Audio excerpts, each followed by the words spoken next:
వెంట ఒక అమ్మాయి పెళ్లి చేసుకుని వచ్చాడు. భార్య చేత చీదరించుకోబడుతూ ఉంటాడట. ఒరే, నిన్ను నువ్వే పోషించుకోలేని వాడిని నన్నెందుకు పెళ్లి చేసుకున్నావురా అని చీదరించుకోబడుతూ ఉంటాడట. ఇలా సంసారంలో అనేకములైనటువంటి కష్టములను పడుతూ ఈ మాయలోనే అయినా ఇవన్నీ మాయలని తెలిసి తిట్లు తింటూ అయినా కష్టములు పడుతూ అయినా ఇదే మాయలో తిరుగుతూ ఉంటాడమ్మా.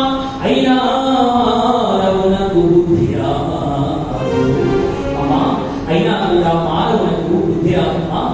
సంసారం మీద మమత చావదు, వైరాగ్యము కలుగదమ్మా.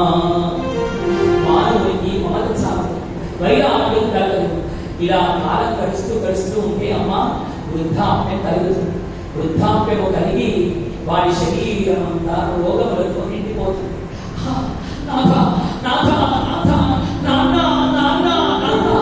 మా కొరకు ఎన్ని రోజులు కష్టించావు నాన్న, నీ శరీరం అంతా చొక్కిపోయి మా కోసం ఇంత కష్టపడి ఇంత సంపాదించావు కాబట్టి ఇప్పుడు ఈ శరీరం రోగముల చేత నిండిపోయే తండ్రి. కాబట్టి నాన్న నీ రోగములలో సగం రోగములు నాకు ఇవ్వవయ్యా అని ఏ కొడుకైనా అడుగుతాడా? ఏ భార్య అయినా నాథా నన్ను ఎంతో ప్రేమగా చూసుకున్నావయ్యా, నీ రోగములలో సగం రోగాలు నాకు ఇవ్వవయ్యా అని ఏ భార్య అయినా స్వీకరిస్తుందా? పోనీ ఏ భర్త అయినా భార్య రోగాలు స్వీకరిస్తాడా? ఏ భార్యకు కలిగిన ఏ పిల్లలకు కలిగిన రోగాలైనా తండ్రి స్వీకరిస్తాడా? ఎవరి రోగములు ఎవరు స్వీకరించరు, ఎవరి కష్టములు ఎవరు అనుభవించరు.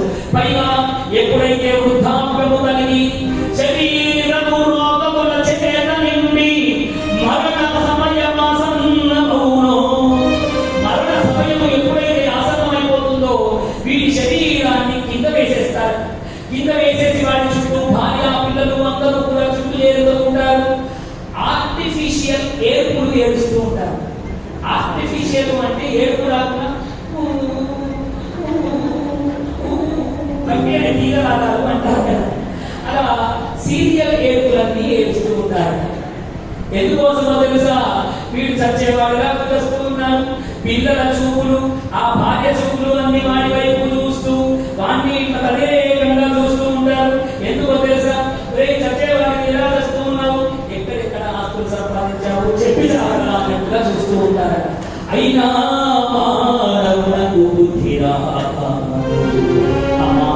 ఇదంతా జరుగుతుందని వీడికి తెలుసు, అయినా కూడా మానవుడికి మాత్రం బుద్ధి రాదు అమ్మా.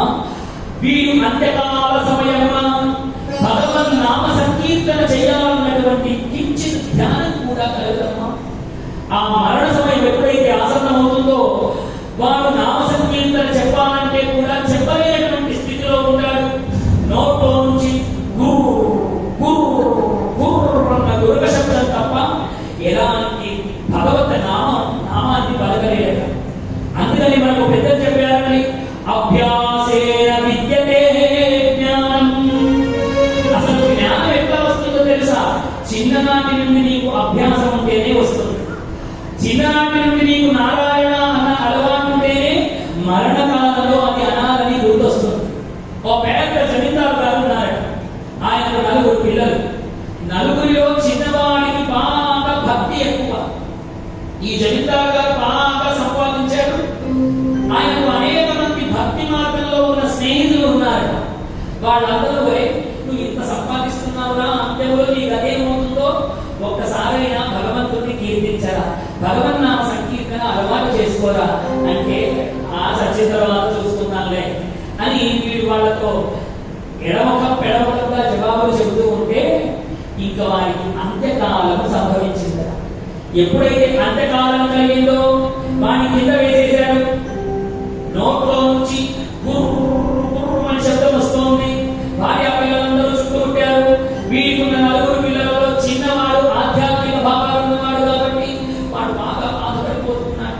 అయ్యో మా నాన్నగారు ఒక్కనాడు నారాయణ అని అనలేదు కాబట్టి ఇప్పుడు మా నాన్నగారు ప్రాణం విడిచిపెడితే వీడి శరీరానికి ఏ కనపడుతుందో, ఏ ప్రేరణ కలుగుతుందో, నారాయణ అంటే సద్గతులు కలుగుతాయని నారాయణ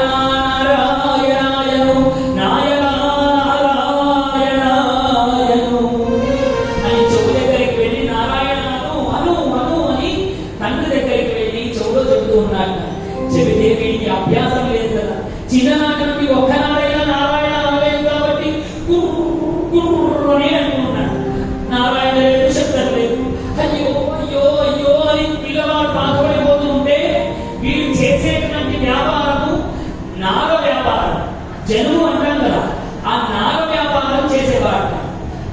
అయితే మా నాన్నగారు ఇష్టంతో నార వ్యాపారం చేశారు కాబట్టి ఇప్పుడు ఆ జలుబును తీసుకువచ్చి మా నాన్నగారికి చూపిస్తే నారాయణలో ఉన్న నార అన్న 2 అక్షరాలు కలిగితే సగం పుణ్యమన్నా వస్తుందని వెంటనే వాడు షాపు వెళ్ళి ఆ నారను తీసుకుని వచ్చాట.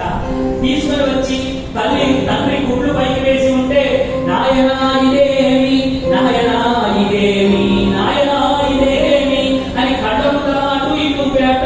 దాన్ని వాడి ఇంకా పైకి చూశాడు, పీచు అన్నాడు ప్రాణం. చూశారు, చిన్ననాటి నుండి అభ్యాసం లేకపోతే ప్రాణం పోయే సమయంలో కూడా భగవంతుడు తన సగన్నామం కూడా పలికించడండి. నార అంటే సగం పుణ్యం వస్తుందని వాడి తాపత్రయం, పీచు అని వాడి ప్రాణం పోగొట్టుకున్నాడు. ఇదిగో అంత్యకాలమున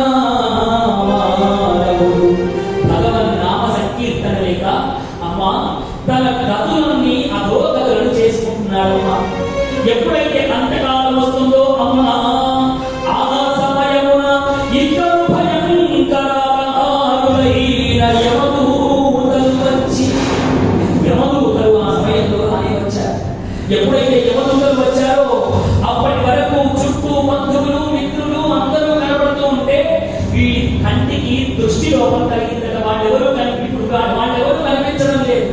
అయ్యో అనుకుంటూ ఉన్నాడు వీడి మనసులో, నా పిల్లలు, నా భార్య, నా పిల్లలు అని అనుకుంటూ ఉండగానే భయంకరమైన ఆకారంలో ఇద్దరు యమదూతలు కనిపించారు. కనిపించగానే నవరంధ్రముల నుండి మలమూత్రములు విసర్జించే, నవరంధ్రముల నుంచి మలమూత్రాలు ఒక్కసారిగా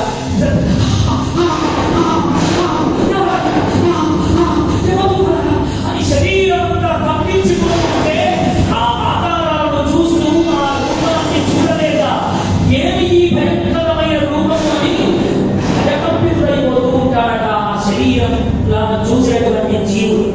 అలా చూడగానే వాళ్ళిద్దరూ ఒక్కసారిగా ఆ జీవుడి మెడకు యమపాశమును వేసి వద్దు వద్దు అని అందరూ తెచ్చినా వినకుండా ఒక్క చిటిక వేసినటువంటి మాత్రాకాలంలో వాడి ప్రాణములను లాగేస్తారట. ఏ విధంగా అయితే లాగేస్తారో వాడి శరీరం నుండి తేజస్సు వెళ్ళిపోతుంది. వెళ్ళిపోగానే వాడి నుండి ఎప్పుడైతే శివము వెళ్ళిపోయినదో అది శవముగా మారిపోయింది. ఇంకేముందండి, అప్పటి వరకు బాగా ప్రేమించిన భార్య, అప్పటి వరకు బాగా ప్రేమించిన పిల్లలు,